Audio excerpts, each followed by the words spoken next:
Odatda jazosi muddatidan ilgari tugatilgan shaxslar haqida so'z yuritar ekanmiz, ularni o'ziga to'g'ri xulosa chiqarishiga umid qilamiz.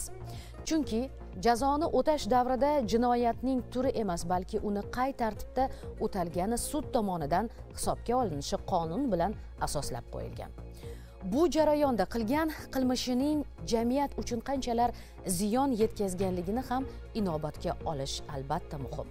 Sayxunobod tumani Ichki ishlar bo'limi probatsiya guruhi nazoratidagi bir guruh shaxslarning iltimosnomalari ko'rib chiqilgan sayyor sud majlisida qatnashgan muxbirimiz Mag'firat Xudoyberdiyeva xatosidan to'g'ri xulosa chiqarganlar bilan suhbatlashib qaytdi.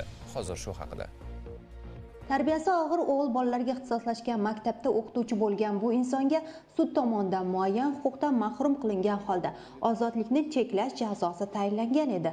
U probatsiya guruhi nazoratida jazoning ma'lum bir qismini ham o'tadi. Pedagogik xodimga to'g'ri kelmaydigan jazo, oilamga ham juda ta'sir qildi. Men o'zimga to'g'ri xulosa oldim.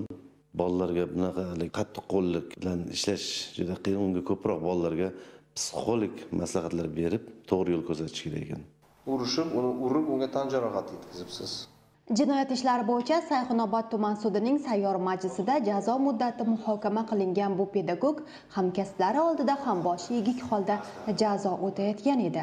Probatsiya guruhi tomonidan 13 nafar shaxsga nisbatan materiallar chiqarilib, prokuratura xodimlarining ishtirokida ko'rib chiqilganda 12 nafar shaxsga nisbatan jazolar muddatidan shartli ravishda ozod qilindi. Giyohvandlik moddalarini ekish, o'g'irlik hamda bir nafar o'quvchini maxsus internatda o'qituvchisi tomonidan kaltaklanganligi bo'yicha sudlangan shaxslar jazodan ozod qilindi.